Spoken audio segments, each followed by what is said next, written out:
En algún lugar de Ámsterdam, cuando el siglo XVII avanzaba hacia su ocaso y las sombras de la Inquisición todavía proyectaban su amenaza sobre quienes osaban pensar más allá de los dogmas, un hombre de origen sefardí, expulsado de su propia comunidad, se inclinaba sobre manuscritos antiguos con una intensidad que hubiera aterrado a los custodios de la fe.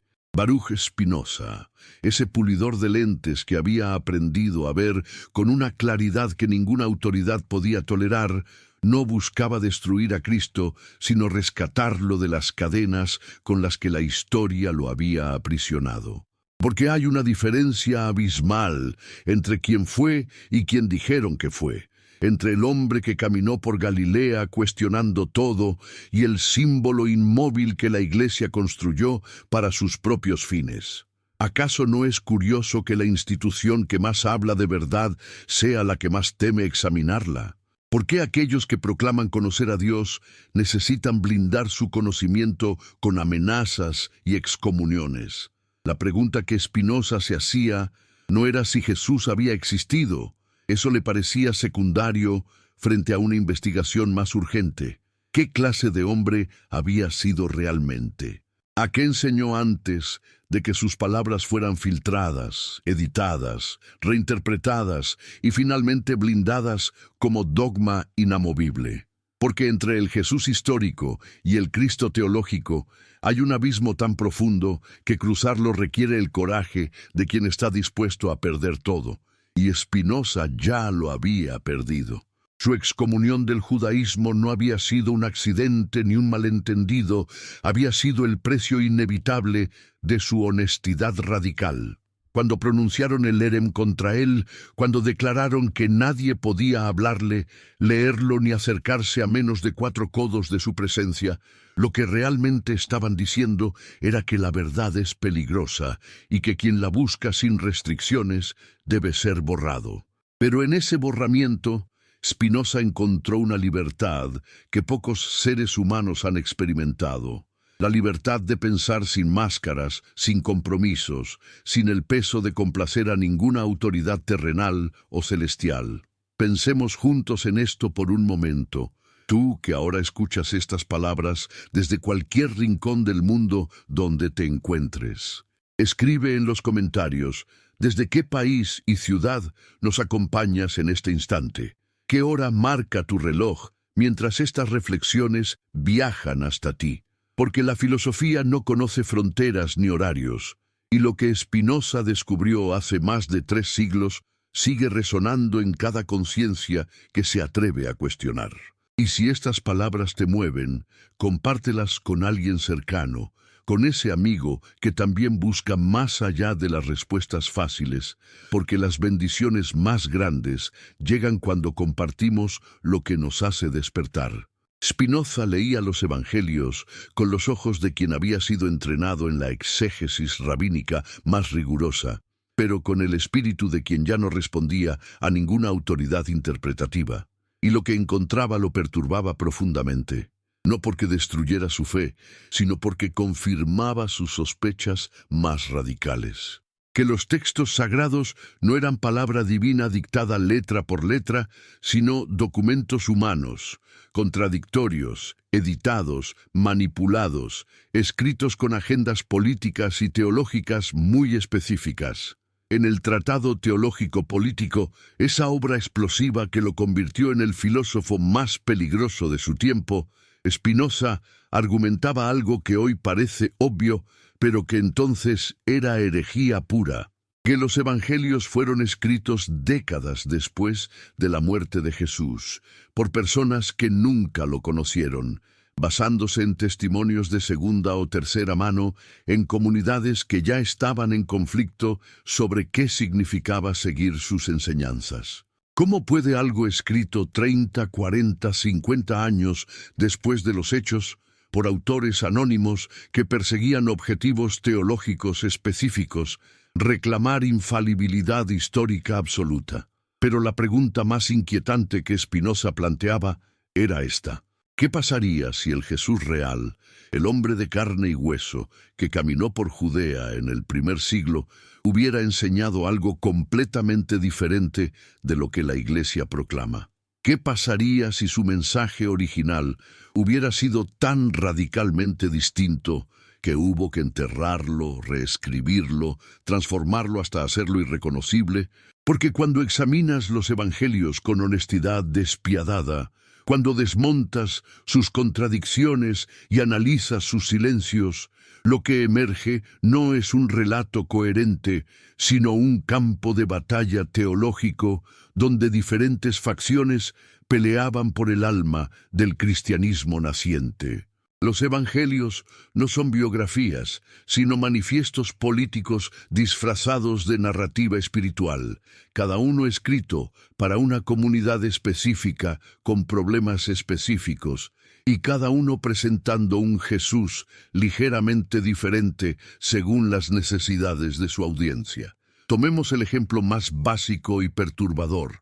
¿Por qué Marcos, el evangelio más antiguo, termina abruptamente con la tumba vacía y mujeres atemorizadas que no le cuentan a nadie lo que han visto? ¿Por qué Mateo añade apariciones de Jesús resucitado que Marcos desconoce? ¿Por qué Lucas presenta una ascensión en Betania mientras Hechos, escrito por el mismo autor, la sitúa en el Monte de los Olivos? ¿Por qué Juan, el evangelio más tardío y teológicamente elaborado, presenta un Jesús que habla como filósofo griego y nunca pronuncia las parábolas sencillas que dominan los otros evangelios? Estas no son diferencias menores de estilo, son contradicciones fundamentales que revelan algo incómodo, que nadie sabía con certeza qué había pasado realmente, y cada autor construía su propia versión según sus creencias teológicas previas.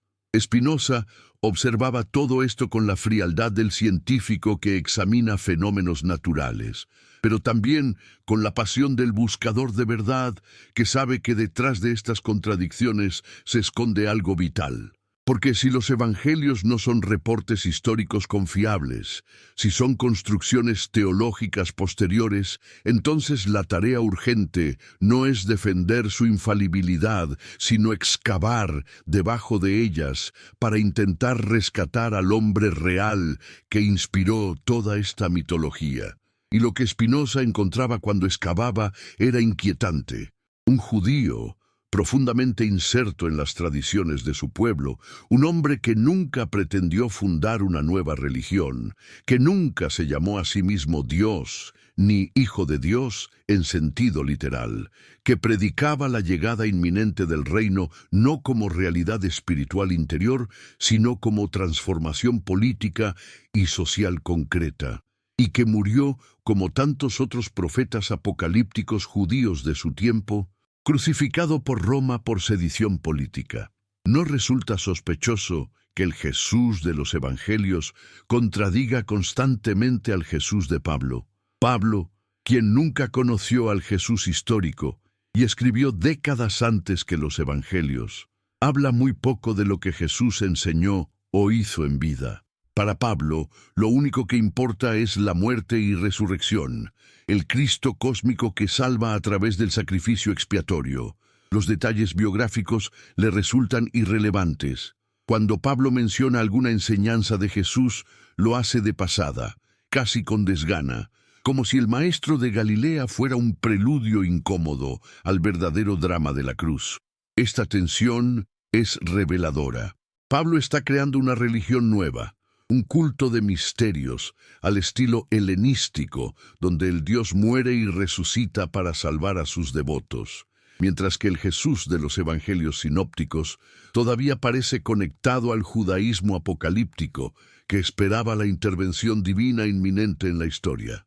Spinoza detectaba esta tensión y la llevaba a su conclusión lógica. El cristianismo no es la religión que Jesús predicó, sino la religión sobre Jesús que otros inventaron después de su muerte. Esta distinción no es un juego de palabras académico, es el núcleo de todo. Jesús predicaba el reino de Dios dentro del marco del judaísmo del Segundo Templo. Pablo y los autores posteriores crearon una religión de salvación personal a través de la fe en Cristo como Dios encarnado. Estas son dos cosas completamente diferentes. ¿Por qué entonces la Iglesia insiste en que son la misma cosa? ¿Qué se gana manteniendo esta ficción? ¿Qué se perdería si la gente supiera la verdad? La respuesta que Spinoza ofrecía era brutal en su simpleza: control. La religión organizada no sobrevive con la verdad, sino con el misterio. No se sostiene en la razón, sino en el miedo. Si la gente supiera que los dogmas fundamentales del cristianismo son construcciones humanas posteriores, que la Trinidad fue decidida por votación en concilios políticos, que la divinidad de Cristo fue establecida por decreto imperial después de siglos de debate, que los evangelios contradictorios fueron seleccionados arbitrariamente mientras otros igualmente antiguos fueron declarados heréticos y destruidos, entonces el edificio entero del poder eclesiástico se derrumbaría. No porque Dios dejara de existir o porque la espiritualidad perdiera sentido, sino porque la autoridad de los intermediarios quedaría expuesta como fraude. Y eso, para quienes viven de ser intermediarios entre Dios y la humanidad, es intolerable. Pero volvamos al Jesús que Spinoza intentaba rescatar. ¿Quién era este hombre antes de que lo convirtieran en Dios? Los fragmentos más antiguos que sobreviven en los evangelios, aquellos dichos y acciones que aparecen en múltiples fuentes independientes y que tienen el sabor áspero de lo auténtico, sin elaboración teológica posterior, presentan a un predicador apocalíptico judío convencido de que el fin del mundo actual era inminente. En verdad os digo que hay algunos de los aquí presentes que no probarán la muerte antes de que vean el reino de Dios venido con poder, declara Jesús en Marcos. Esta profecía no se cumplió. Todos los presentes murieron y el reino no llegó. Es una predicción fallida, pero su misma existencia en el texto es evidencia de autenticidad, porque ningún escriba posterior inventaría una profecía fracasada de su Salvador. Los editores intentaron suavizarla, reinterpretarla, espiritualizarla, pero no pudieron borrarla completamente. Este Jesús apocalíptico esperaba que Dios interviniera dramáticamente en la historia, derrocara a los opresores romanos, estableciera su reino de justicia en la tierra. No hablaba de cielo y salvación eterna como destino del alma individual, sino de transformación social colectiva aquí y ahora. Por eso predicaba a los pobres, a los marginados, a los excluidos del sistema. No porque fueran más virtuosos, sino porque en el reino invertido que se aproximaba, los últimos serían primeros y los primeros últimos. Esta es política revolucionaria disfrazada de profecía religiosa, y Roma sabía reconocerla cuando la veía. Por eso, Jesús fue crucificado con el cartel irónico sobre su cabeza: Rey de los Judíos. No lo ejecutaron por blasfemia religiosa, sino por sedición política. Roma no crucificaba a filósofos o místicos espirituales, crucificaba a insurgentes que amenazaban el orden imperial. ¿Cómo entonces este profeta apocalíptico fracasado, cuya predicción central no se cumplió, cuyo movimiento fue aplastado por Roma, cuya muerte en cruz debería haber sido el fin de todo, se convirtió en el fundamento de la religión más poderosa del mundo occidental? La respuesta es fascinante y perturbadora. Sus seguidores no aceptaron el fracaso, lo reinterpretaron. Cuando el reino no llegó como esperaban, cuando Jesús murió sin que Dios interviniera para salvarlo, sus discípulos tuvieron que elegir entre admitir el error o reinventar el significado completo de todo lo que había pasado. Eligieron lo segundo. La muerte de Jesús no fue una tragedia, sino el plan de Dios todo el tiempo. La crucifixión no fue fracaso, sino sacrificio expiatorio. La ausencia del reino no era evidencia de profecía fallida, sino de que el reino era espiritual, no político. Y la prueba de que nada había fallado era que Jesús había resucitado. La resurrección es el punto donde la historia termina y la fe comienza. Spinoza lo sabía, no porque negara los relatos de resurrección por principio, sino porque reconocía que estaban tan cargados de contradicción, tan marcados por elaboración teológica posterior, tan ausentes de cualquier verificación externa, que resultaban inútiles como evidencia histórica. Los relatos de la tumba vacía aparecen solo en los evangelios, escritos décadas después por creyentes comprometidos. Pablo, nuestra fuente más temprana, no sabe nada de tumba vacía, solo habla de apariciones visionarias que él mismo experimentó en una forma que claramente describe como distinta de ver un cuerpo físico. Las contradicciones entre los evangelios sobre quién fue a la tumba, qué encontraron, a quién vieron, son irreconciliables. Pero más importante, la resurrección funciona narrativamente exactamente como debería funcionar un mito teológico creado para transformar una derrota histórica en victoria espiritual. Esto no significa necesariamente que nada pasó, pero significa que no podemos saber qué pasó. Lo que podemos saber es que los seguidores de Jesús tuvieron experiencias que interpretaron como encuentros con su Maestro muerto. Esas experiencias, fueran lo que fueran, visiones, alucinaciones colectivas por duelo, encuentros espirituales genuinos o elaboraciones posteriores piadosas, se convirtieron en el fundamento de la fe cristiana. Pero observa lo que pasó en ese proceso. El Jesús histórico, con su mensaje específico sobre el reino inminente, desapareció casi completamente. En su lugar surgió el Cristo cósmico de Pablo, el Logos encarnado de Juan, el Hijo de Dios de los credos, el Dios hombre de la teología posterior. Cada generación de cristianos añadió capas de interpretación hasta que el hombre original quedó enterrado bajo siglos de elaboración dogmática. Spinoza argumentaba que este proceso no fue accidente, sino necesidad psicológica y política. Psicológicamente, los humanos no toleramos bien el fracaso de nuestras esperanzas más profundas. Cuando nuestros profetas mueren y sus profecías no se cumplen, tenemos dos opciones: aceptar que nos equivocamos o reinterpretar todo para que el fracaso se convierta en triunfo secreto que solo los iniciados comprenden. La segunda opción es mucho más atractiva. Políticamente, una religión no puede sobrevivir prometiendo un reino que nunca llega. Debe ofrecer algo más inmediato, más personal, más verificable en la experiencia subjetiva del creyente. El cristianismo sobrevivió transformándose de movimiento apocalíptico judío con fecha de caducidad a religión de salvación personal universal sin límite temporal. Pero en esa transformación se perdió algo esencial.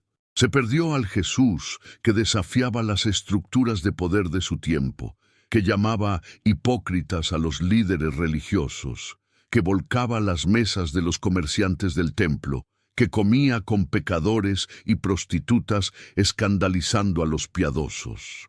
Se perdió al profeta radical que proclamaba que los ricos no entrarían en el reino de Dios, que los primeros serían últimos, que el sistema entero debía ser volteado. Ese Jesús peligroso, ese Jesús político, ese Jesús revolucionario fue domesticado, espiritualizado, convertido en símbolo inofensivo de amor abstracto y salvación individualista. La Iglesia que eventualmente dominó el Imperio Romano no predicaba revolución social, sino obediencia. Dad al César lo que es del César. Las autoridades son establecidas por Dios. Los esclavos deben obedecer a sus amos.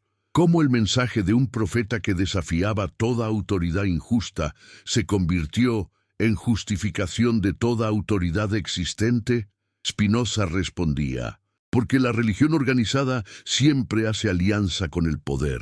Necesita del poder para expandirse y el poder necesita de la religión para legitimarse. Esta alianza corrompe inevitablemente el mensaje original revolucionario. Los profetas nacen para desafiar el statu quo. Las iglesias existen para mantenerlo. Jesús fue profeta, el cristianismo se convirtió en iglesia.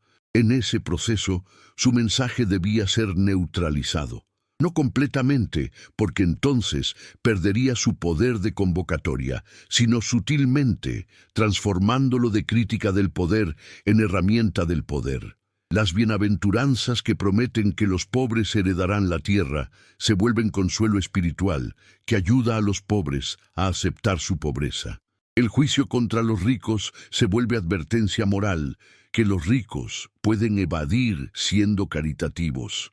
La expectativa del reino que transforma todo se vuelve esperanza en el más allá que hace tolerable el sufrimiento en el presente.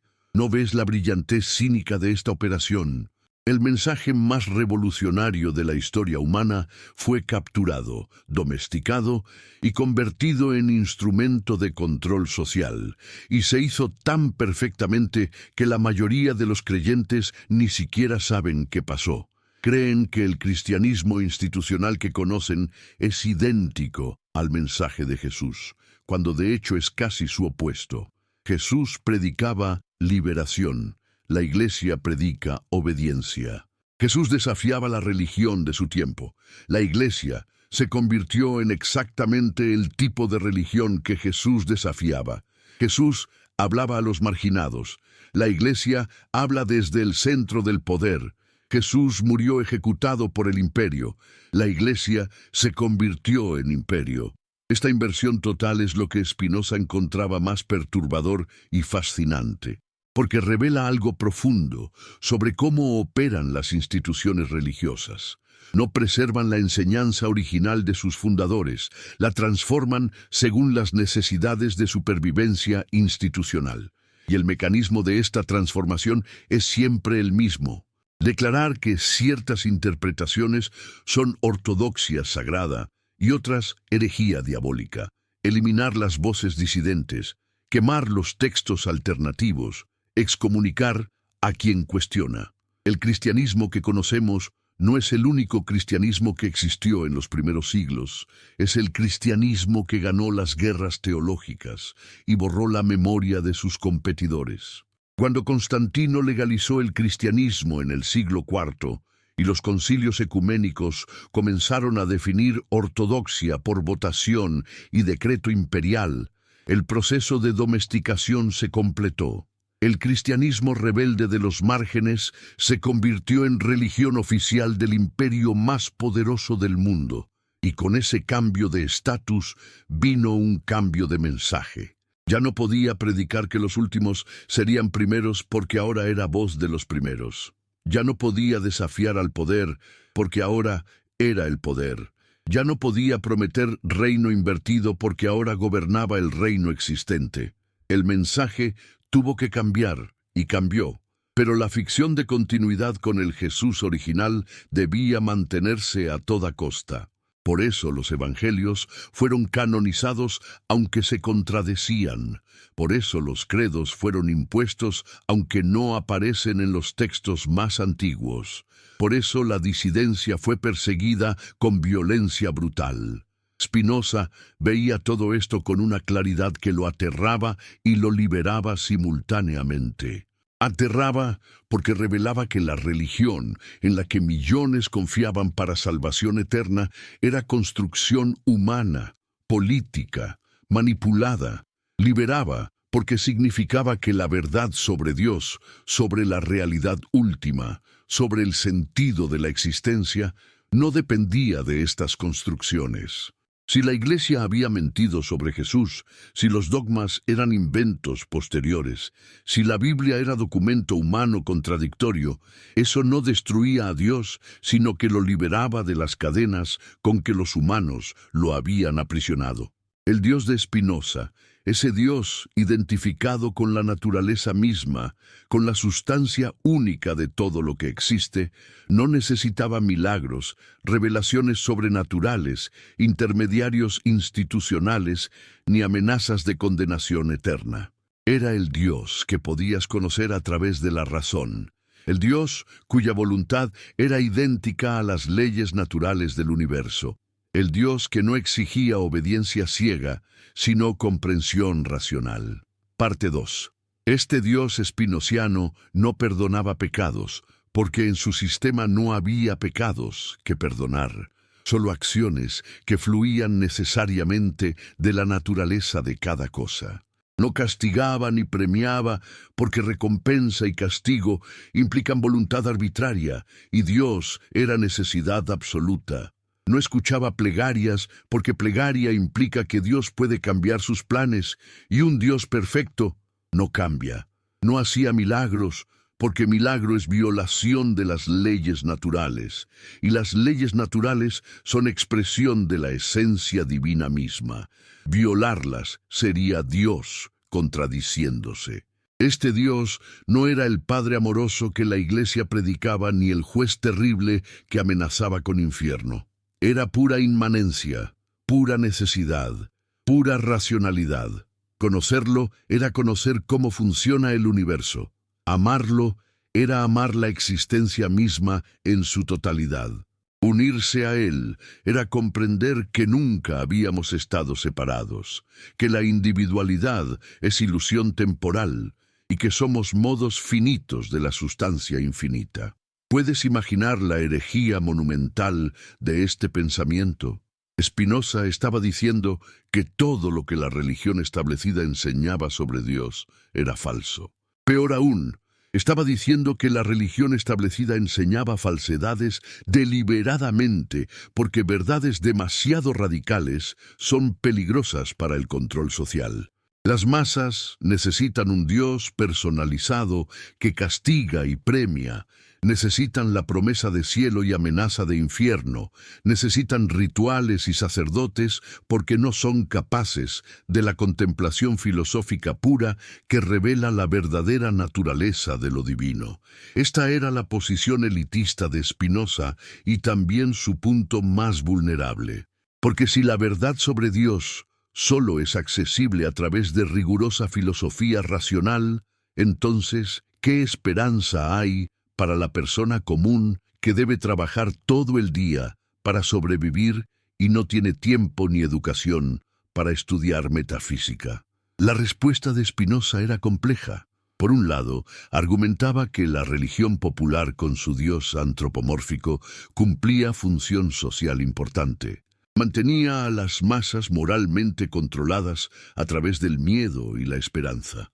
Esto no era admirable, pero era necesario. Por otro lado, insistía en que los pocos capaces de alcanzar conocimiento verdadero debían ser libres para buscarlo sin interferencia de autoridades religiosas. La libertad de filosofar era sagrada precisamente porque era el camino hacia el único tipo de salvación real, la comprensión racional de nuestra identidad con Dios. Esta salvación no dependía de fe en doctrinas ni obediencia a mandamientos, sino de transformación intelectual que nos libera del miedo, la superstición y el deseo. El sabio espinociano alcanza beatitud no porque va al cielo después de morir, sino porque comprende subespecie a eternitatis, desde la perspectiva de la eternidad, y esa comprensión disuelve la ansiedad del ego separado. Pero volvamos a Jesús, porque Spinoza nunca lo abandonaba completamente.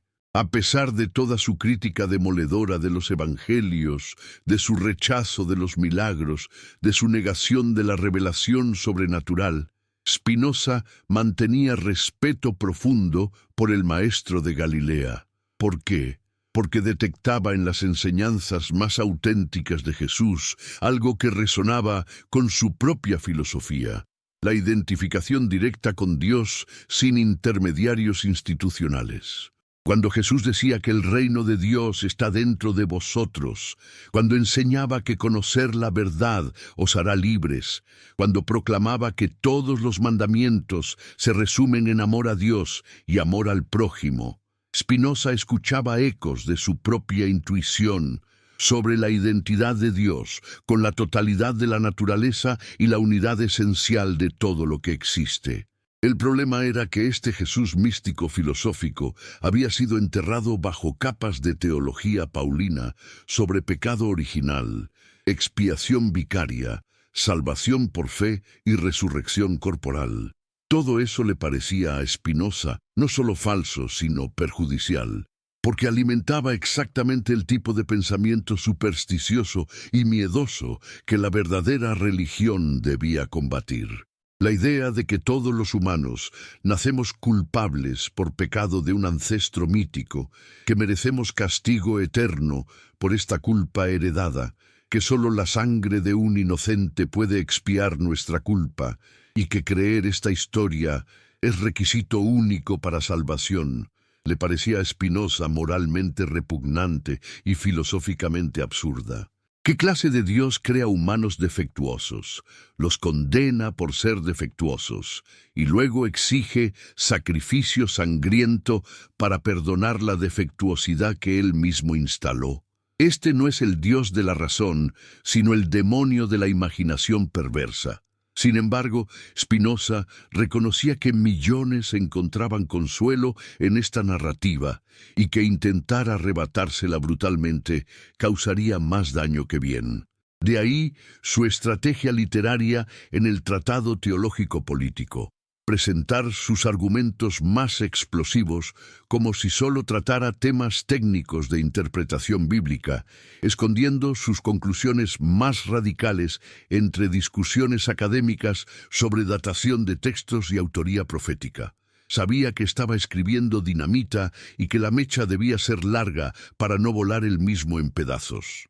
Aún así, el libro fue prohibido inmediatamente, colocado en todos los índices de obras prohibidas, quemado públicamente cuando era posible, denunciado desde púlpitos como obra del diablo. Y Spinoza, que ya había sido excomulgado por los judíos, se convirtió en el hereje supremo también para los cristianos. Incluso otros filósofos que compartían muchas de sus conclusiones se distanciaban públicamente de él por miedo a la asociación. ¿Qué había dicho Spinoza que era tan peligroso?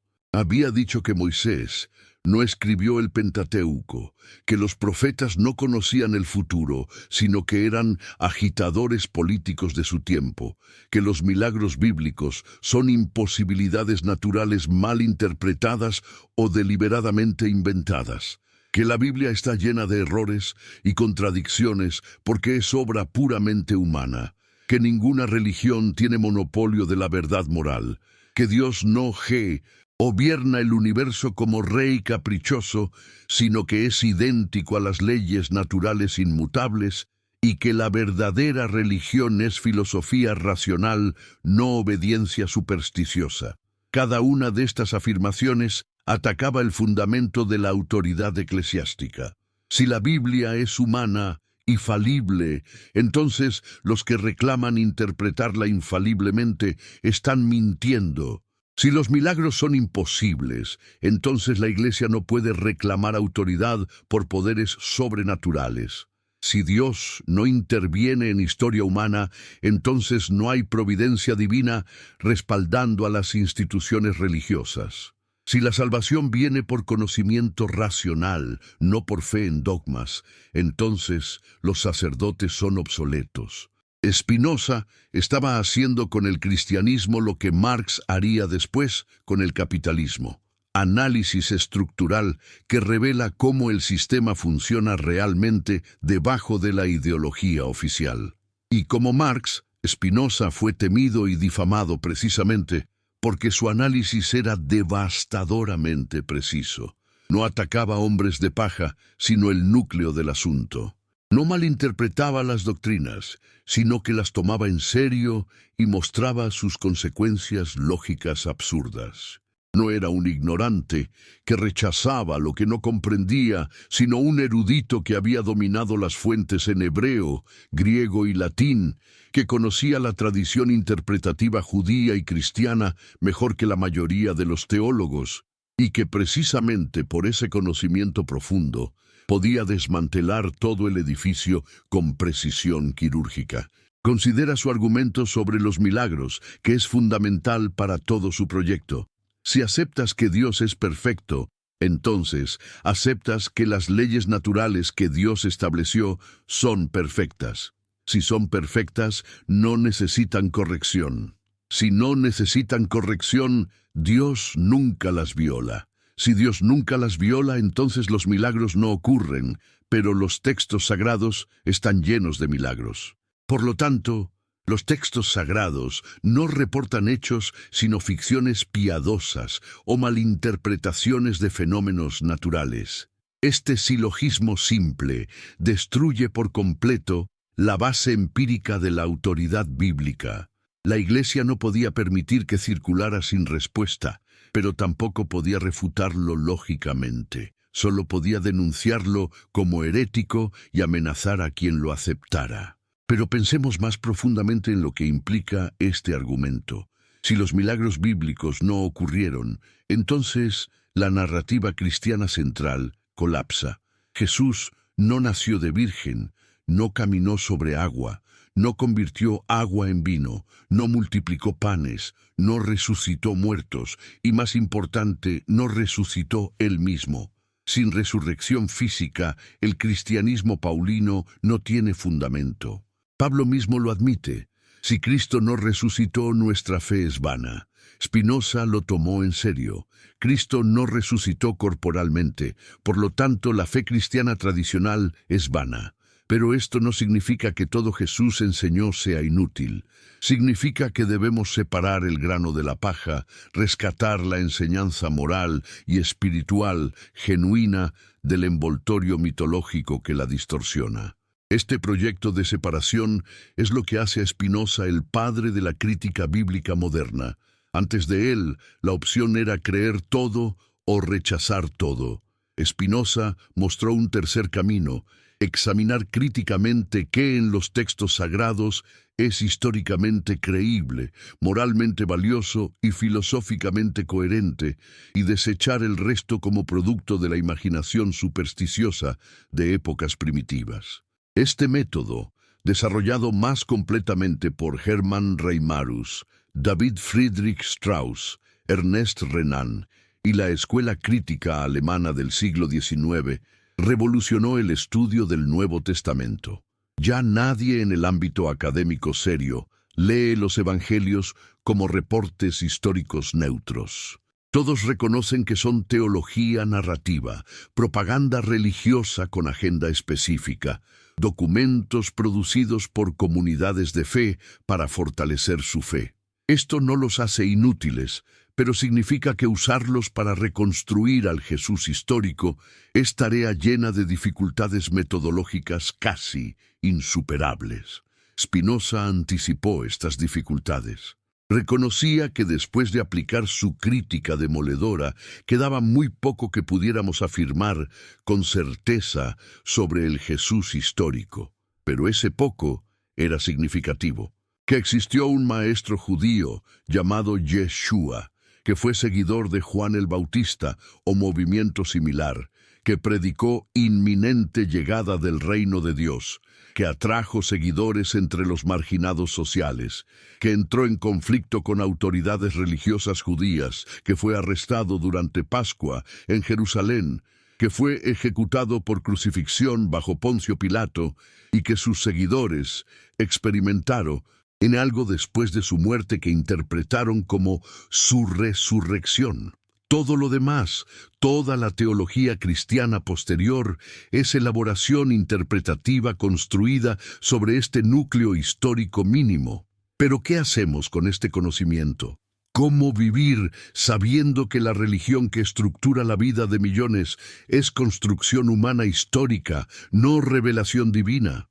Esta es la pregunta existencial que Spinoza enfrentaba y que sigue siendo urgente hoy, porque la tentación es caer en dos extremos igualmente insatisfactorios, o aferrarse a la fe tradicional, negando toda evidencia contraria, o caer en nihilismo, que declara que si la religión es falsa, entonces nada tiene sentido. Spinoza rechazaba ambos extremos. La religión institucional es falsa, pero el impulso religioso genuino, la búsqueda de conexión con lo que trasciende nuestro pequeño ego, sigue siendo válido y necesario. solo que debe tomar forma filosófica, no supersticiosa. Aquí es donde Spinoza se vuelve más radical y más relevante. Propone que la verdadera religión no es sistema de creencias sobre Dios, sino práctica de vida que nos transforma. No importa qué piensas sobre la naturaleza de Dios, importa cómo vives. Si vives con justicia y caridad, si desarrollas las virtudes, si buscas conocimiento en lugar de permanecer en ignorancia, si amas a otros seres humanos no por esperanza de recompensa celeste, sino porque comprendes que todos somos manifestaciones de la misma sustancia única, entonces eres religioso en el sentido verdadero aunque rechaces todo dogma. Pero si afirmas correctamente todos los credos de la ortodoxia mientras vives con odio, codicia y crueldad, entonces eres hereje aunque nunca seas excomulgado. Esta ética spinociana, desarrollada más completamente en su obra maestra Ética, demostrada según orden geométrico, no depende de mandamientos divinos, sino de comprensión de cómo el universo funciona realmente. Actuamos bien no porque Dios nos ordena, sino porque comprender nuestra verdadera naturaleza disuelve los afectos destructivos que causan acciones dañinas. El ignorante actúa movido por pasiones ciegas. El sabio actúa desde comprensión racional. El ignorante vive esclavizado por miedos y deseos externos. El sabio alcanza libertad interior, reconociendo que somos parte de un orden necesario que no podemos controlar, pero sí podemos comprender. Esta comprensión no trae tristeza fatalista, sino beatitud serena. La angustia del ego, que quiere que el mundo sea diferente de lo que es, se disuelve en la paz de quien acepta lo que es, porque comprende su necesidad. ¿Ves cómo Spinoza está ofreciendo un tipo completamente diferente de salvación? No salvación del pecado y la condenación eterna, sino salvación de la ignorancia y la ansiedad existencial. No vida eterna después de la muerte, sino vida buena en el presente. No recompensa futura por obediencia presente, sino transformación presente que es su propia recompensa. Y esta salvación no requiere iglesia, sacerdotes, sacramentos, milagros, ni revelación sobrenatural. Solo requiere honestidad intelectual, rigor filosófico y paciencia para desarrollar comprensión. Por eso su filosofía era tan peligrosa. Ofrecía liberación espiritual sin intermediarios, religión sin clero, divinidad sin teología. Las instituciones que vivían de ser intermediarios necesarios, naturalmente lo veían como amenaza existencial.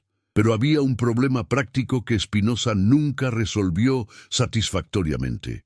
Su salvación filosófica era accesible solo para intelectuales con educación, tiempo y capacidad para estudio metafísico riguroso. La persona común que lucha por sobrevivir, que no ha sido entrenada en lógica y filosofía, que nunca ha contemplado problemas de sustancia e infinitud, ¿cómo puede alcanzar la beatitud spinociana? La respuesta honesta es que no puede. Por eso Spinoza aceptaba resignadamente que las masas siempre necesitarían religión popular con su Dios personal, sus milagros, sus promesas de cielo. Lo mejor que podía esperarse era que esta religión popular fuera tolerante y moralmente beneficiosa en lugar de fanática y destructiva. Y lo peor que podía temerse era que los filósofos fueran perseguidos por amenazar las ilusiones necesarias de las masas. Este elitismo es el punto débil de todo el sistema spinociano. Si la verdad sobre Dios solo es accesible a través de filosofía difícil, entonces de hecho necesitamos dos verdades, verdad para filósofos y verdad para el pueblo. Averroes había propuesto esto siglos antes y fue condenado precisamente por eso. Spinoza lo repite sin llamarlo explícitamente doctrina de doble verdad, pero la estructura es la misma y conduce inevitablemente a consecuencia cínica. Los filósofos saben la verdad, pero permiten que las masas vivan en ilusión, porque la verdad los destruiría psicológicamente o desestabilizaría socialmente. Esta no es posición admirable, y Spinoza lo sabía, pero parecía no ver alternativa mejor. Quizás el verdadero legado de Spinoza no es su sistema filosófico completo, sino el método crítico que aplicó a textos sagrados. Mostró que es posible y necesario estudiar la Biblia como estudiamos cualquier otro documento antiguo, históricamente, contextualmente, reconociendo su humanidad completa. Este método, universalmente aceptado en academia moderna, sigue siendo resistido ferozmente en círculos religiosos conservadores, precisamente porque conduce inevitablemente a conclusiones que socavan autoridad bíblica literal. Cuando aplicas análisis histórico crítico riguroso a los evangelios, el Jesús que emerge es muy diferente del Cristo de la fe ortodoxa. No puedes tener ambos simultáneamente sin deshonestidad intelectual. Pero pensemos también en lo que se pierde con este enfoque puramente crítico. Cuando reduces los evangelios a construcciones teológicas humanas llenas de errores y contradicciones, cuando quitas milagros, cuando historicizas todo, lo que queda es un predicador apocalíptico del primer siglo que se equivocó sobre la inminente llegada del reino. ¿Por qué este hombre debería importarnos 2000 años después? ¿Qué poder transformador tienen las enseñanzas de alguien cuya predicción central no se cumplió? Si no resucitó, si no era Dios encarnado, si solo fue humano más entre millones de humanos que han existido, ¿por qué estudiarlo? La respuesta tiene que ser que las ideas trascienden a sus portadores, que la enseñanza del amor radical, del perdón sin límites, de la solidaridad con los marginados, del cuestionamiento de toda autoridad que oprime, del reino como realidad que construimos juntos en lugar de esperar pasivamente que Dios imponga. Estas ideas tienen valor, independientemente de si quien primero las articuló era divino o no. De hecho, quizás tienen más valor precisamente por ser humanas, porque nos muestran que humanos comunes podemos alcanzar sabiduría profunda y vivir con santidad radical sin necesidad de ser dioses encarnados. El Jesús puramente humano es más inspirador que el Cristo divino porque demuestra posibilidades reales de transformación humana. Esta es la dirección hacia donde apuntaba el proyecto de Spinoza, aunque quizás él no lo formulara exactamente así. Salvar las enseñanzas de Jesús de las distorsiones de la teología cristiana no destruye su valor, sino que lo aumenta. Cuando quitas la mitología sobrenatural, cuando dejas de obsesionarte con si resucitó corporalmente, cuando dejas de preocuparte por si era preexistente segunda persona de la Trinidad, entonces finalmente puedes escuchar lo que realmente enseñaba, y lo que enseñaba era revolucionario, que el amor desinteresado es la única ley verdadera, que todos los humanos tienen dignidad infinita, independientemente de su estatus social o religioso, que los sistemas de poder establecidos deben ser constantemente cuestionados, que la compasión es más importante que la ortodoxia. Estas enseñanzas no requieren fe sobrenatural para tener poder, requieren coraje para vivirlas. Y ese coraje es lo que tanto Jesús como Spinoza demandaban de sus seguidores. Jesús tuvo coraje para desafiar las autoridades religiosas de su tiempo, sabiendo que lo llevaría a la cruz. Spinoza tuvo coraje para desafiar las ortodoxias de su tiempo, sabiendo que lo llevaría a la excomunión y el ostracismo. Ambos pagaron precio terrible por su honestidad. Ambos fueron traicionados por instituciones que después los reclamaron como fundadores. Ambos fueron más radicales que la mayoría de quienes dicen seguirlos. Parte 3. Y aquí llegamos al núcleo final de esta reflexión extensa. ¿Qué significa realmente seguir a Jesús o a Spinoza en el mundo contemporáneo? Significa rechazar certezas fáciles. Significa vivir con preguntas abiertas. Significa aceptar que la verdad es más compleja y menos confortable de lo que las instituciones religiosas o sus críticos seculares usualmente admiten. El Jesús histórico permanece esquivo, envuelto en capas de interpretación que nunca podremos quitar completamente. El Spinoza histórico también, porque sus obras más radicales fueron publicadas póstumamente y anónimamente, dejándonos inciertos sobre hasta dónde realmente quería llevar sus conclusiones. Pero quizás esa incertidumbre misma es el punto. Quizás la lección más profunda de ambos pensadores es que la búsqueda de verdad nunca termina, que cada generación debe hacer el trabajo de nuevo, que no podemos descansar en las respuestas de nuestros ancestros, sino que debemos cuestionar todo, incluyendo el cuestionamiento mismo. Esto no es relativismo que declara que toda verdad es igualmente válida. Es humildad epistémica que reconoce los límites de nuestro conocimiento mientras seguimos buscando con toda nuestra capacidad. Hay mejores y peores interpretaciones, argumentos más y menos convincentes, pero nunca la certeza absoluta que las religiones prometen y que los fundamentalistas de todo tipo exigen. El cristianismo sobrevivió 2000 años, no porque sus dogmas fueran verdaderos, sino porque fue suficientemente flexible para transformarse continuamente mientras mantenía ficción de continuidad. Ha sido apocalíptico y acomodado, revolucionario y conservador, místico y racionalista, intolerante y pluralista, dependiendo de circunstancias históricas. Esta flexibilidad es su fortaleza y su debilidad. Fortaleza porque le permite adaptarse a contextos cambiantes. Debilidad porque expone que no hay esencia única del cristianismo, solo serie de transformaciones donde cada etapa clama ser la auténtica mientras denuncia las otras como desviaciones. Spinoza vio esto con claridad brutal.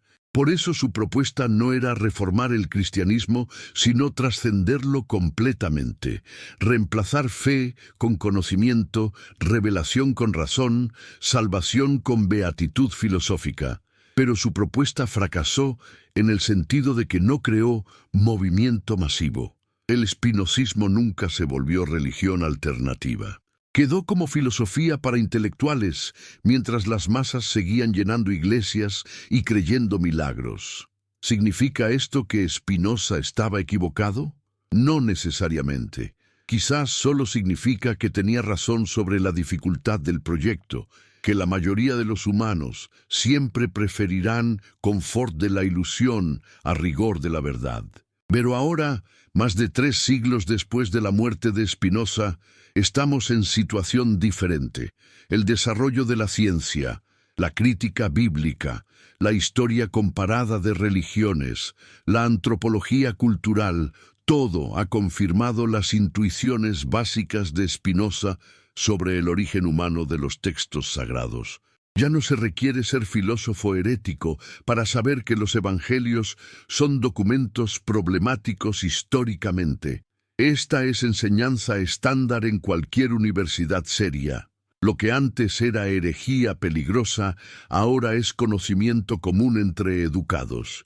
Sin embargo, las iglesias siguen llenas, la gente sigue creyendo en milagros, resurrección, salvación sobrenatural. ¿Cómo es posible?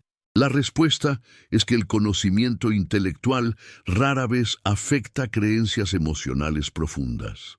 La gente no cree en cristianismo porque hayan examinado evidencia histórica y concluido que es verdadero. Creen porque fueron criados en la fe, porque ofrece comunidad y sentido, porque el ritual les da estructura, porque la promesa de vida eterna alivia terror de muerte, porque la narrativa de pecado y redención da marco para entender su sufrimiento. Todas estas necesidades son reales y legítimas. El error no es tener estas necesidades, sino satisfacerlas con ficciones en lugar de realidades. Pero Spinoza no ofrece sustituto emocional satisfactorio para estas necesidades. Su Dios impersonal no escucha plegarias ni ofrece consuelo. Su salvación filosófica requiere años de estudio disciplinado. Su ética de necesidad racional no ofrece esperanza de que las cosas mejoren. Para alguien que sufre, que busca desesperadamente sentido en medio del caos, que necesita creer que hay justicia cósmica aunque no la vea en la tierra, Spinoza no ofrece mucho. Les dice: comprende que tu sufrimiento es parte de la necesidad infinita del universo. Acepta que no hay justicia cósmica más allá de las consecuencias naturales de las acciones. Libérate del deseo de que las cosas sean diferentes de lo que son. Este es consejo filosóficamente sofisticado, pero emocionalmente frío. Quizás entonces necesitamos algo que combine honestidad intelectual de Spinoza con compasión emocional que el cristianismo en su mejor expresión ofrece. Una espiritualidad que no requiera creer imposibilidades, pero que tampoco reduzca todo a mecánica racional fría. Una comunidad que no se base en ortodoxia doctrinal, pero que igualmente ofrezca pertenencia y apoyo. Una ética que no necesite amenaza de infierno ni promesa de cielo, pero que aún llame a sacrificio por otros. Una narrativa que reconozca nuestra finitud y vulnerabilidad, pero que encuentre belleza y sentido en lugar de desesperación nihilista. ¿Es esto posible? Hay intentos. El humanismo secular intenta construir comunidad y ética sin sobrenaturalismo.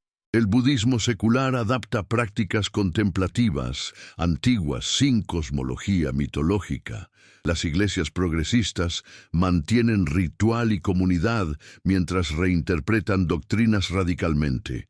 Ninguno ha capturado imaginación masiva como el cristianismo tradicional, pero todos representan búsquedas honestas de alternativas.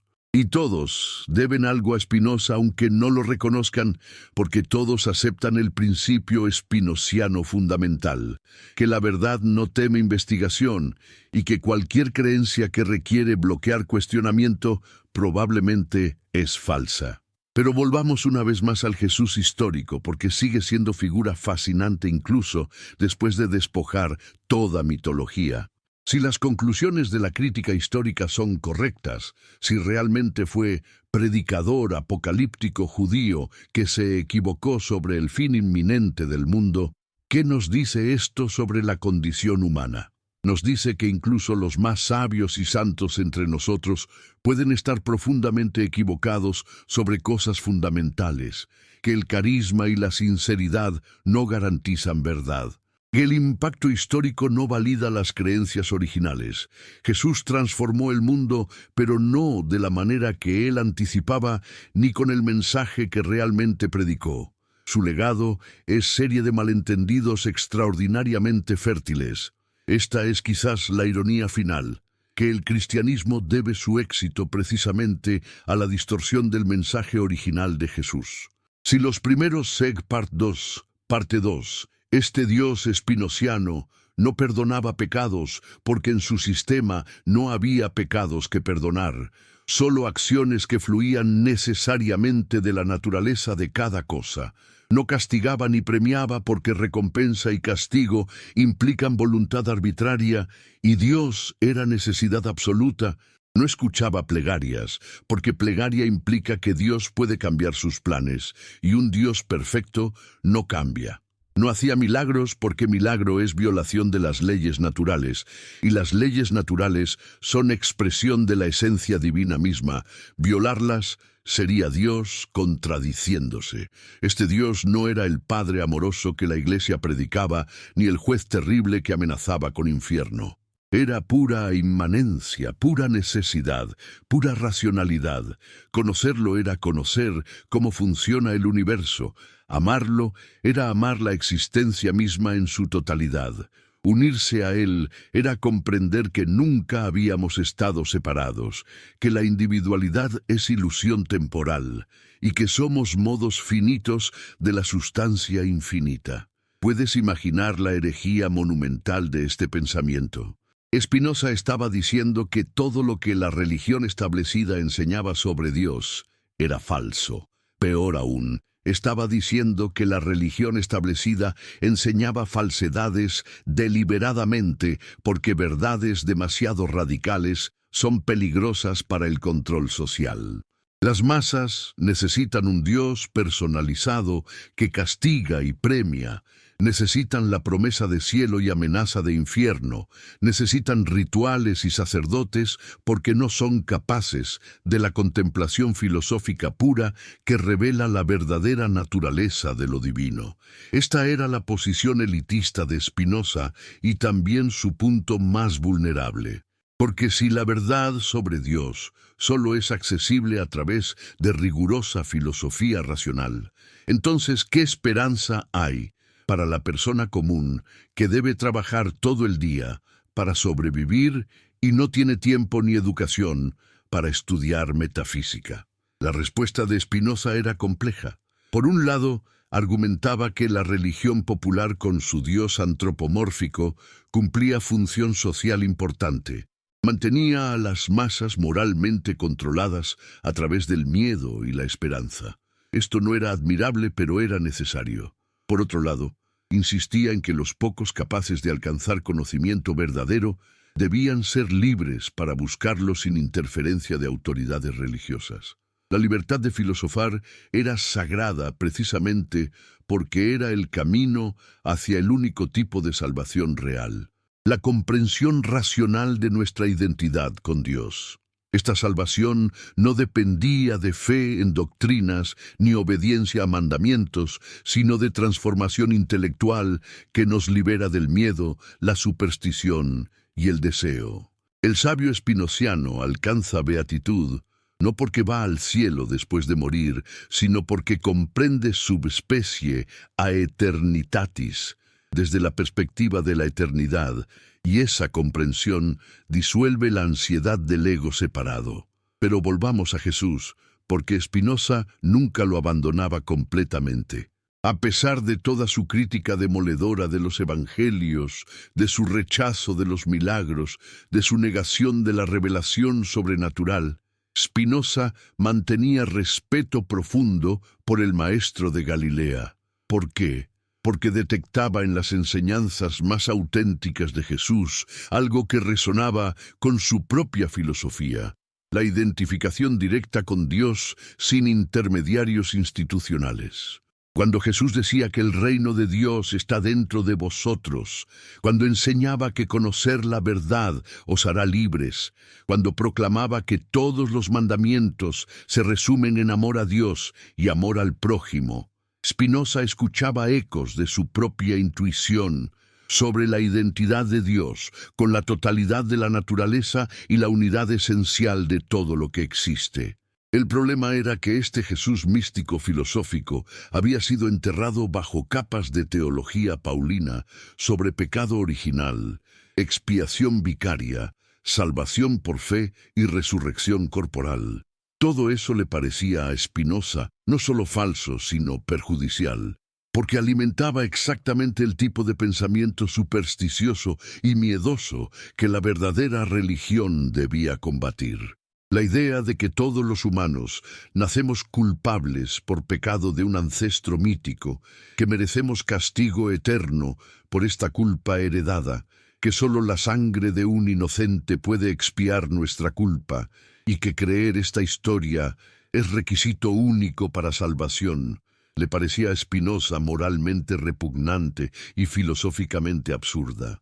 ¿Qué clase de Dios crea humanos defectuosos, los condena por ser defectuosos y luego exige sacrificio sangriento para perdonar la defectuosidad que él mismo instaló? Este no es el Dios de la razón, sino el demonio de la imaginación perversa. Sin embargo, Spinoza reconocía que millones encontraban consuelo en esta narrativa y que intentar arrebatársela brutalmente causaría más daño que bien.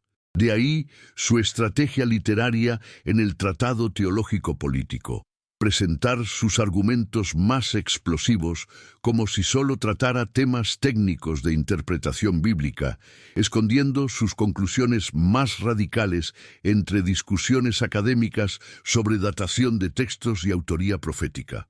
Sabía que estaba escribiendo dinamita y que la mecha debía ser larga para no volar él mismo en pedazos. Aún así, el libro fue prohibido inmediatamente, colocado en todos los índices de obras prohibidas, quemado públicamente cuando era posible, denunciado desde púlpitos como obra del diablo. Y Spinoza, que ya había sido excomulgado por los judíos, se convirtió en el hereje supremo también para los cristianos. Incluso otros filósofos que compartían muchas de sus conclusiones se distanciaban públicamente de él por miedo a la asociación. ¿Qué había dicho Spinoza que era tan peligroso? Había dicho que Moisés no escribió el Pentateuco, que los profetas no conocían el futuro, sino que eran agitadores políticos de su tiempo, que los milagros bíblicos son imposibilidades naturales mal interpretadas o deliberadamente inventadas, que la Biblia está llena de errores y contradicciones porque es obra puramente humana, que ninguna religión tiene monopolio de la verdad moral, que Dios no gobierna el universo como rey caprichoso, sino que es idéntico a las leyes naturales inmutables, y que la verdadera religión es filosofía racional, no obediencia supersticiosa. Cada una de estas afirmaciones atacaba el fundamento de la autoridad eclesiástica. Si la Biblia es humana y falible, entonces los que reclaman interpretarla infaliblemente están mintiendo. Si los milagros son imposibles, entonces la Iglesia no puede reclamar autoridad por poderes sobrenaturales. Si Dios no interviene en historia humana, entonces no hay providencia divina respaldando a las instituciones religiosas. Si la salvación viene por conocimiento racional, no por fe en dogmas, entonces los sacerdotes son obsoletos. Spinoza estaba haciendo con el cristianismo lo que Marx haría después con el capitalismo. Análisis estructural que revela cómo el sistema funciona realmente debajo de la ideología oficial.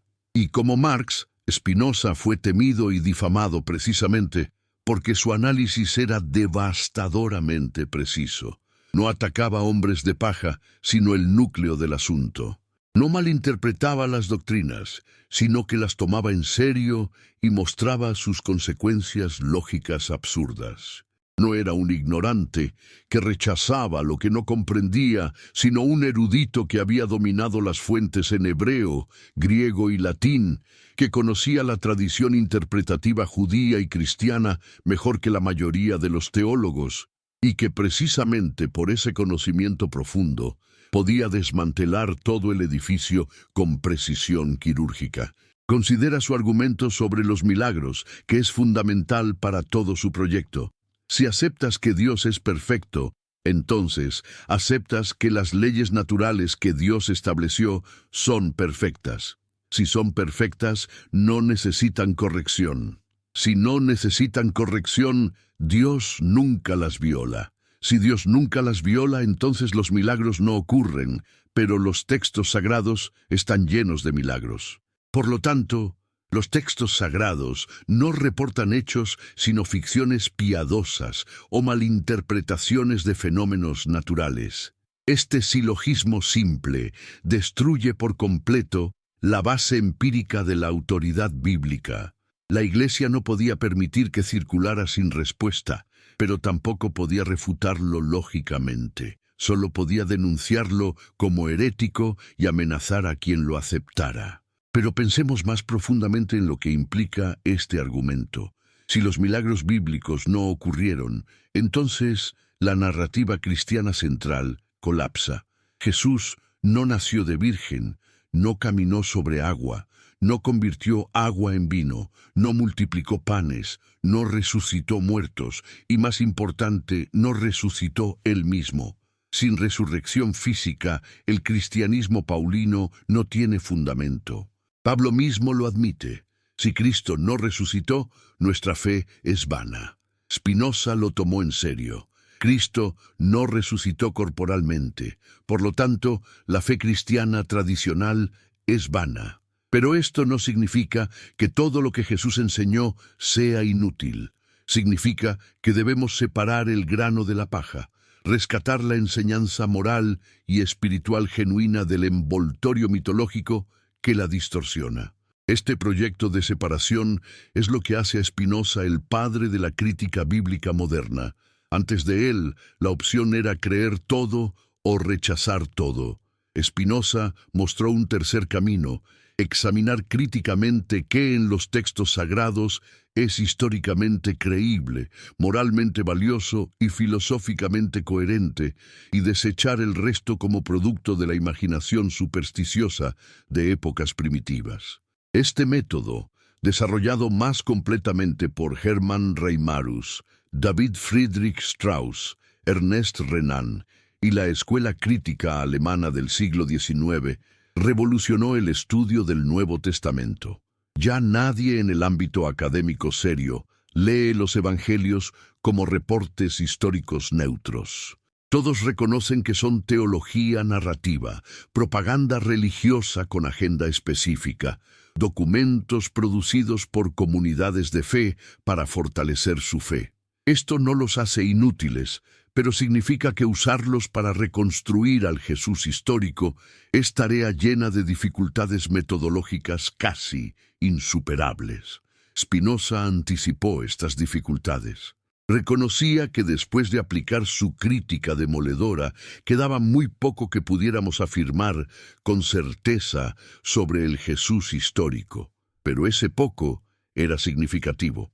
Que existió un maestro judío llamado Yeshua, que fue seguidor de Juan el Bautista o movimiento similar, que predicó inminente llegada del reino de Dios, que atrajo seguidores entre los marginados sociales, que entró en conflicto con autoridades religiosas judías, que fue arrestado durante Pascua en Jerusalén, que fue ejecutado por crucifixión bajo Poncio Pilato y que sus seguidores experimentaron en algo después de su muerte que interpretaron como su resurrección.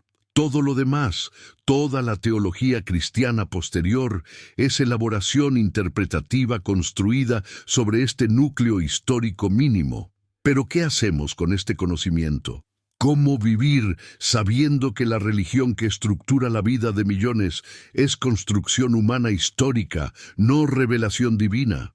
Esta es la pregunta existencial que Spinoza enfrentaba y que sigue siendo urgente hoy, porque la tentación es caer en dos extremos igualmente insatisfactorios, o aferrarse a la fe tradicional, negando toda evidencia contraria, o caer en nihilismo, que declara que si la religión es falsa, entonces nada tiene sentido.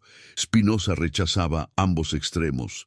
La religión institucional es falsa, pero el impulso religioso genuino, la búsqueda de conexión con lo que trasciende nuestro pequeño ego, sigue siendo válido y necesario, solo que debe tomar forma filosófica, no supersticiosa.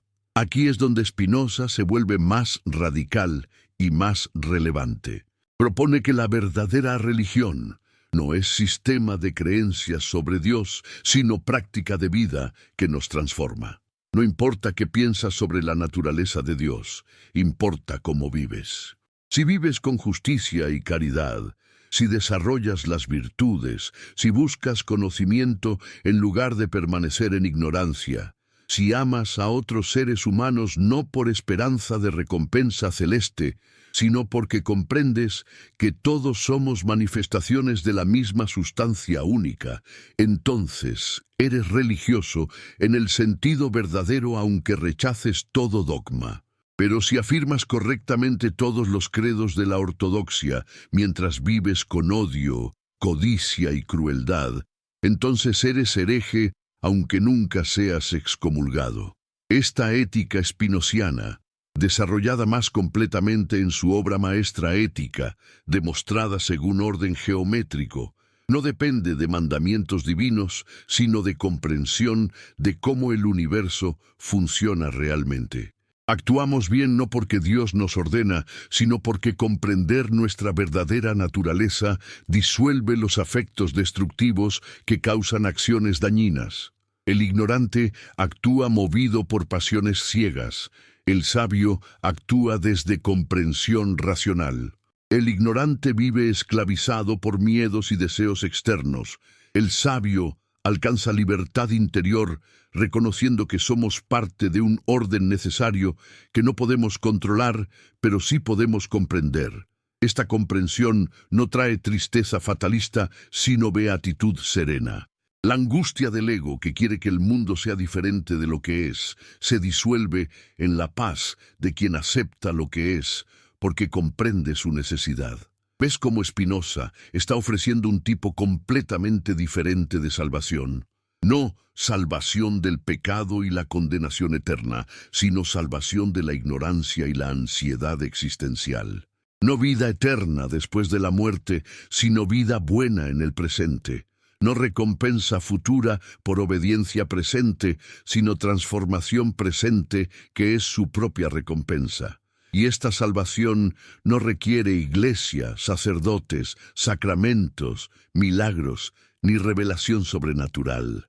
Solo requiere honestidad intelectual, rigor filosófico y paciencia para desarrollar comprensión. Por eso su filosofía era tan peligrosa. Ofrecía liberación espiritual sin intermediarios, religión sin clero, divinidad sin teología. Las instituciones que vivían de ser intermediarios necesarios, naturalmente lo veían como amenaza existencial. Pero había un problema práctico que Spinoza nunca resolvió satisfactoriamente. Su salvación filosófica era accesible solo para intelectuales con educación, tiempo y capacidad para estudio metafísico riguroso. La persona común que lucha por sobrevivir, que no ha sido entrenada en lógica y filosofía, que nunca ha contemplado problemas de sustancia e infinitud, ¿cómo puede alcanzar la beatitud spinociana? La respuesta honesta es que no puede. Por eso Spinoza aceptaba resignadamente que las masas siempre necesitarían religión popular con su Dios personal, sus milagros, sus promesas de cielo. Lo mejor que podía esperarse era que esta religión popular fuera tolerante y moralmente beneficiosa en lugar de fanática y destructiva. Y lo peor que podía temerse era que los filósofos fueran perseguidos por amenazar las ilusiones necesarias de las masas. Este elitismo es el punto débil de todo el sistema spinociano. Si la verdad sobre Dios solo es accesible a través de filosofía difícil, entonces de hecho necesitamos dos verdades, verdad para filósofos y verdad para el pueblo. Averroes había propuesto esto siglos antes y fue condenado precisamente por eso. Spinoza lo repite sin llamarlo explícitamente doctrina de doble verdad, pero la estructura es la misma y conduce inevitablemente a consecuencia cínica. Los filósofos saben la verdad, pero permiten que las masas vivan en ilusión, porque la verdad los destruiría psicológicamente o desestabilizaría socialmente. Esta no es posición admirable, y Spinoza lo sabía, pero parecía no ver alternativa mejor. Quizás el verdadero legado de Spinoza no es su sistema filosófico completo, sino el método crítico que aplicó a textos sagrados. Mostró que es posible y necesario estudiar la Biblia como estudiamos cualquier otro documento antiguo, históricamente, contextualmente, reconociendo su humanidad completa. Este método, universalmente aceptado en academia moderna, sigue siendo resistido ferozmente en círculos religiosos conservadores, precisamente porque conduce inevitablemente a conclusiones que socavan autoridad bíblica literal. Cuando aplicas análisis histórico crítico riguroso a los evangelios, el Jesús que emerge es muy diferente del Cristo de la fe ortodoxa. No puedes tener ambos simultáneamente sin deshonestidad intelectual. Pero pensemos también en lo que se pierde con este enfoque puramente crítico. Cuando reduces los evangelios a construcciones teológicas humanas llenas de errores y contradicciones, cuando quitas milagros, cuando historicizas todo, lo que queda es un predicador apocalíptico del primer siglo que se equivocó sobre la inminente llegada del reino.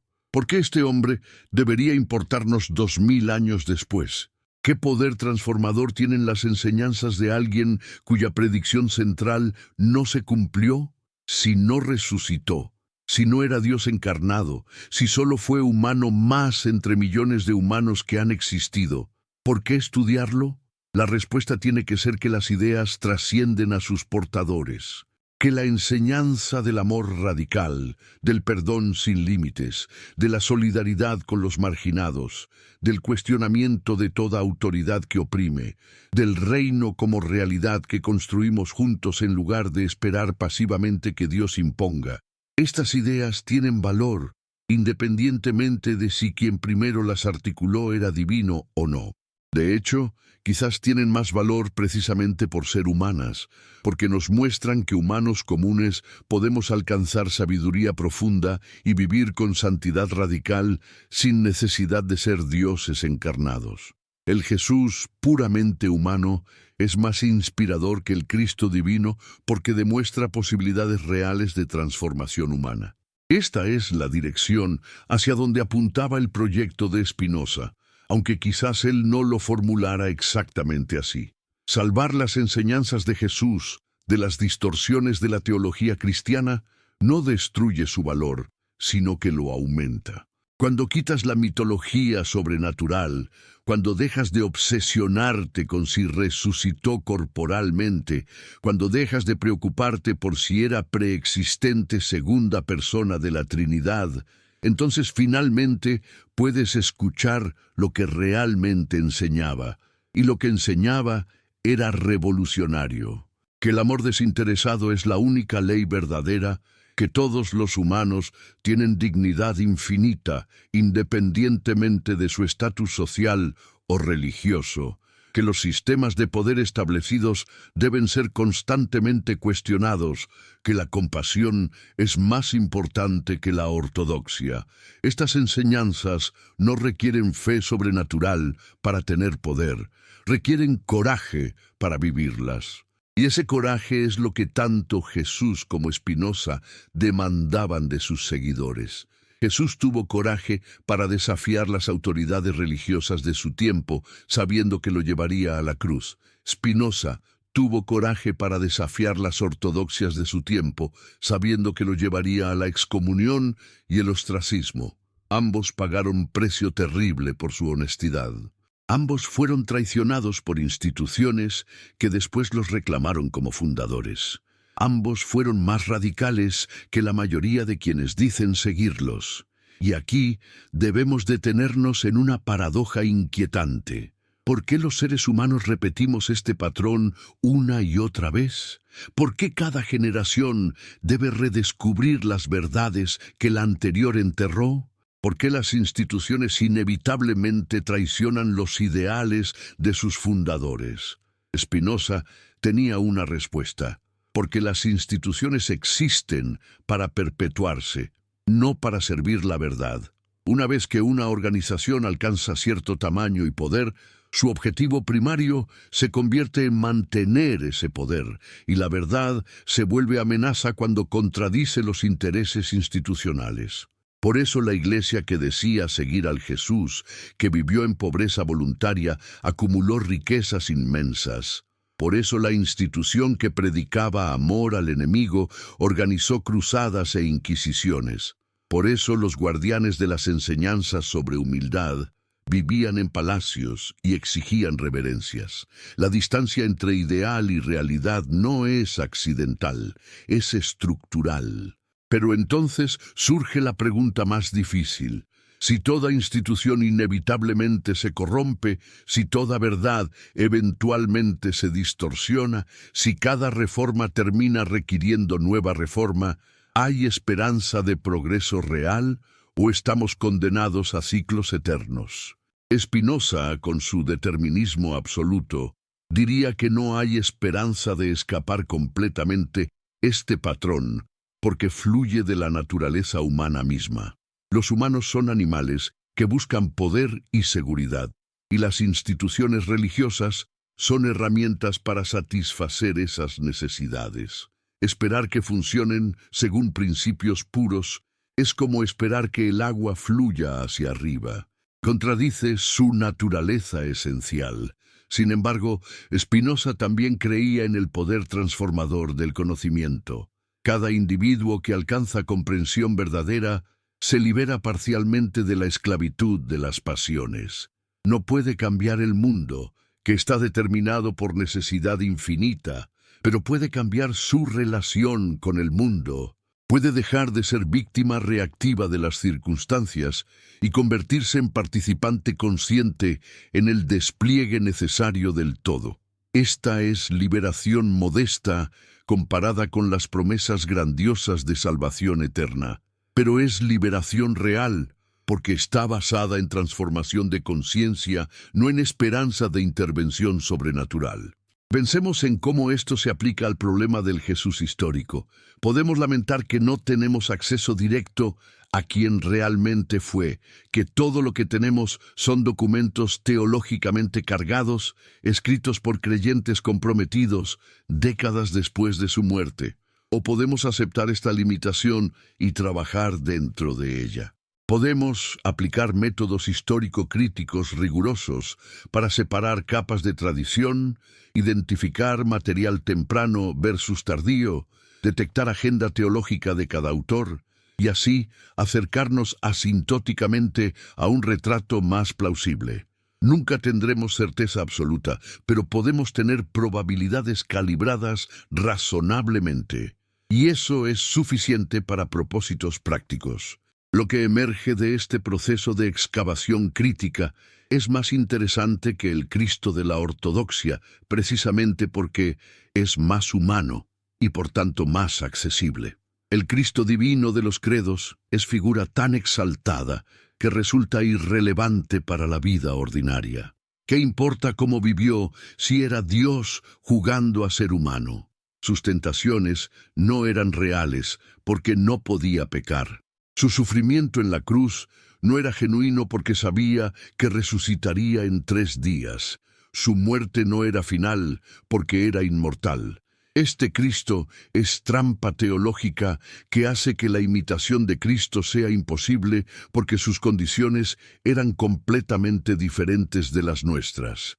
Pero el Jesús humano, el profeta apocalíptico que realmente no sabía si su mensaje era correcto, que genuinamente luchaba con dudas y miedos, que podía fracasar y de hecho fracasó en sus predicciones, este Jesús es modelo utilizable precisamente porque compartía nuestras limitaciones.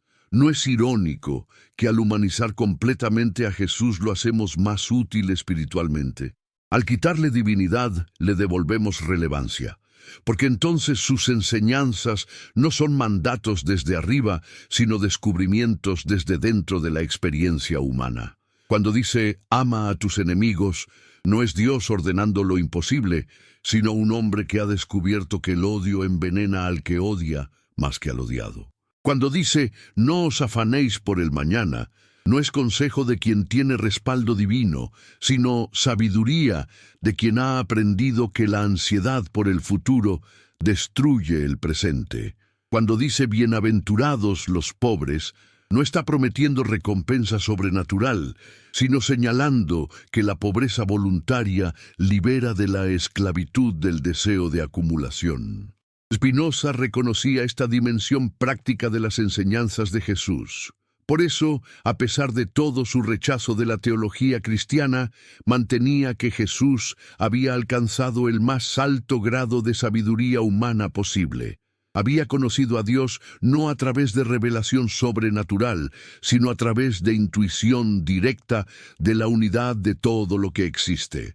Había vivido desde ese conocimiento. Y por eso su vida tenía calidad de libertad y amor que otros solo podían admirar sin comprender.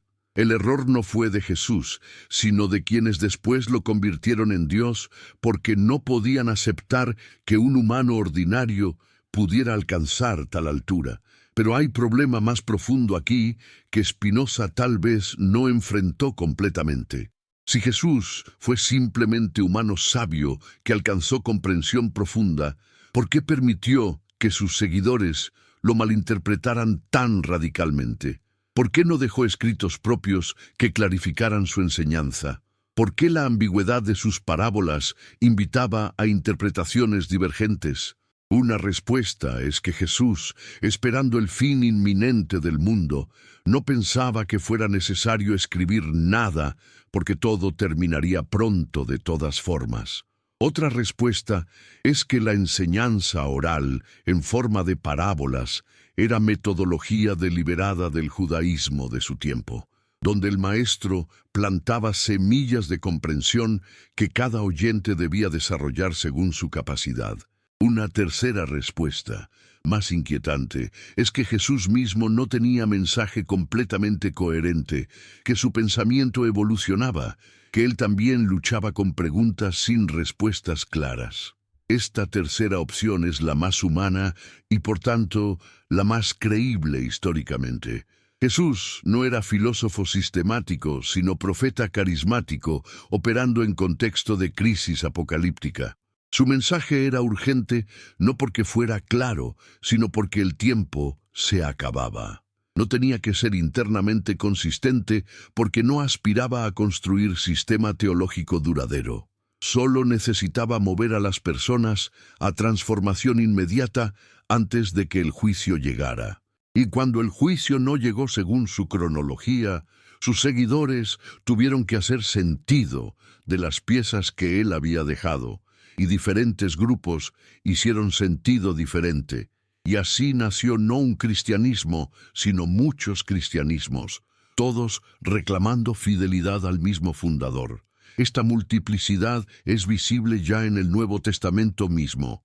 Pablo predica a Cristo crucificado que salva por fe.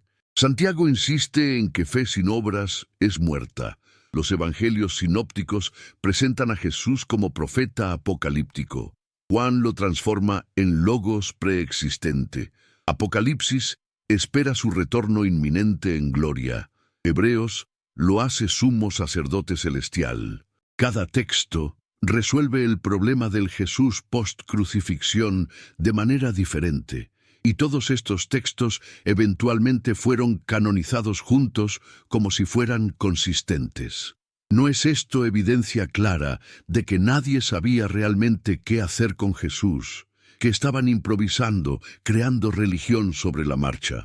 Spinoza documentaba estas inconsistencias meticulosamente.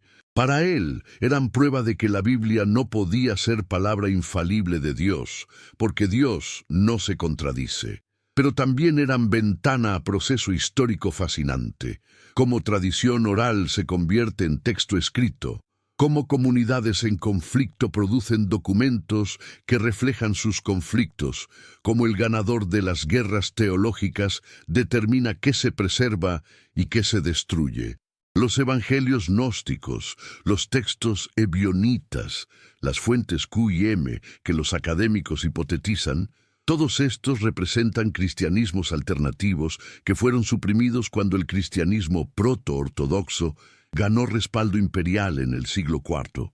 ¿Qué habría pasado si otro cristianismo hubiera ganado, si los ebionitas, que veían a Jesús como profeta humano sin divinidad, hubieran prevalecido? Si los gnósticos, con su énfasis en conocimiento secreto y desprecio por el mundo material, hubieran sido la forma dominante. Si los marcionitas, que rechazaban completamente el Antiguo Testamento y su Dios, hubieran definido ortodoxia, la historia habría sido completamente diferente. Y el hecho de que la historia podía haber sido diferente revela que no había nada inevitable o divinamente ordenado sobre el resultado que obtuvimos. El cristianismo que conocemos es producto de contingencias históricas. ¿Qué obispos tenían más poder político? ¿Qué emperador respaldaba qué facción? ¿Qué textos se preservaban en qué lugares? Spinoza sacaba conclusión radical de todo esto, que pretender conocer la voluntad de Dios a través de estos textos humanos contingentes es absurdo. Si quieres conocer a Dios, estudia la naturaleza, no libros antiguos llenos de contradicciones. La naturaleza no miente, no se contradice, no cambia su testimonio según intereses políticos. Las leyes que gobiernan el universo son expresión directa de la esencia divina. Comprender esas leyes es verdadera teología. Todo lo demás es superstición disfrazada de religión. Esta es la propuesta más radical del espinosismo: reemplazar teología revelada con ciencia natural, convertir el estudio de Dios en estudio del universo, hacer que la física sea la nueva metafísica. Pero esto conduce a problema que atormentaba a Spinoza y que aún no hemos resuelto. Si Dios es idéntico a las leyes naturales, si no hay propósito, ni providencia, ni diseño inteligente, sino solo necesidad ciega, entonces el universo es fundamentalmente indiferente a nuestros valores y esperanzas. No hay justicia cósmica que eventualmente corrija las injusticias humanas. No hay sentido inherente que descubrir, solo el sentido que nosotros creamos. No hay consuelo en tiempos de sufrimiento, excepto la comprensión fría de que el sufrimiento fluye necesariamente de las causas que lo producen. Este es universo hermoso en su orden matemático, pero terrible en su indiferencia hacia lo que nos importa. ¿Cómo vivir en tal universo? ¿Cómo encontrar motivación para actuar moralmente si no hay recompensa ni castigo definitivo? ¿Cómo mantener esperanza cuando comprendemos que el cambio real es casi imposible porque todo está determinado? Spinoza respondía que precisamente esta comprensión nos libera de expectativas irreales, de demandas que el universo sea diferente de lo que es, de resentimiento contra Dios por el mal que ocurre.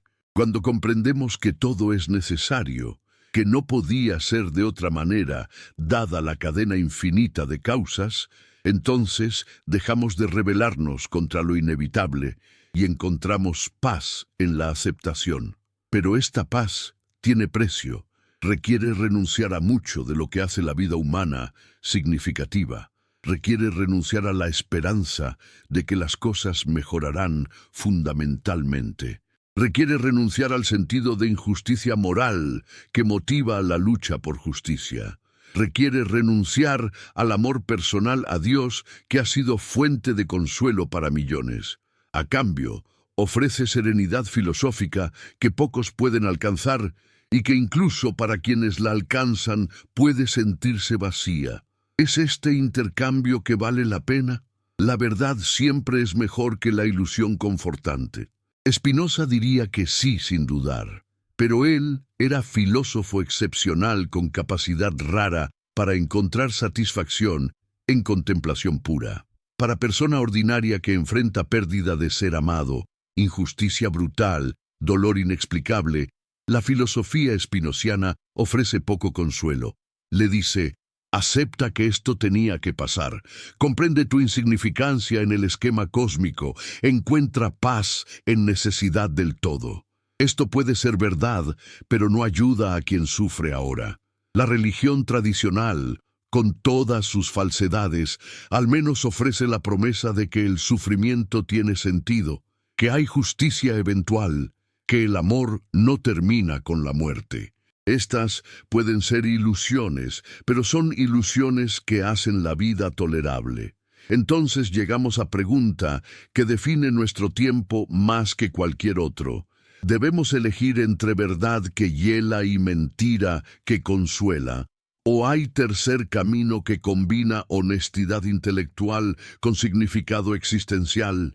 Spinoza pensaba que había encontrado ese tercer camino en su filosofía del amor intelectual a Dios, pero pocos han podido seguirlo por ese camino.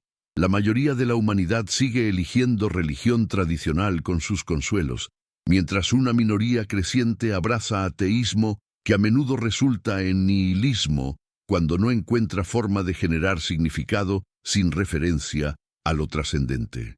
Quizás el problema es que estamos haciendo la pregunta equivocada.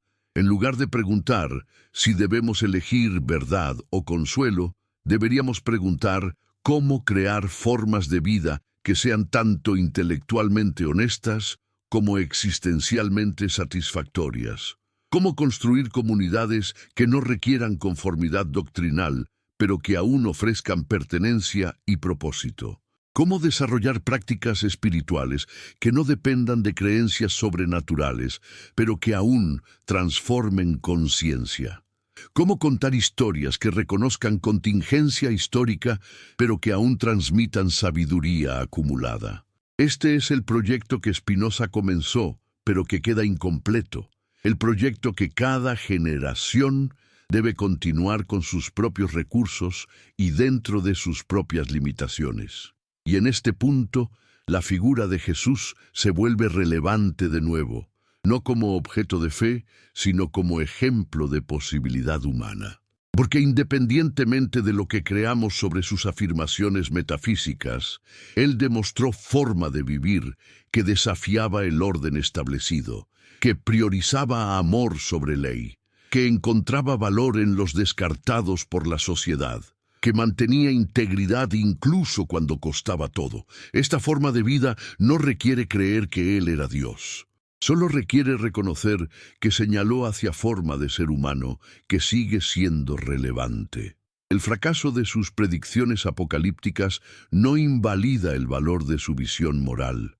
De hecho, quizás lo que él realmente predijo no era fin del mundo, sino fin de mundo tal como lo conocemos cuando elegimos vivir según principios radicalmente diferentes.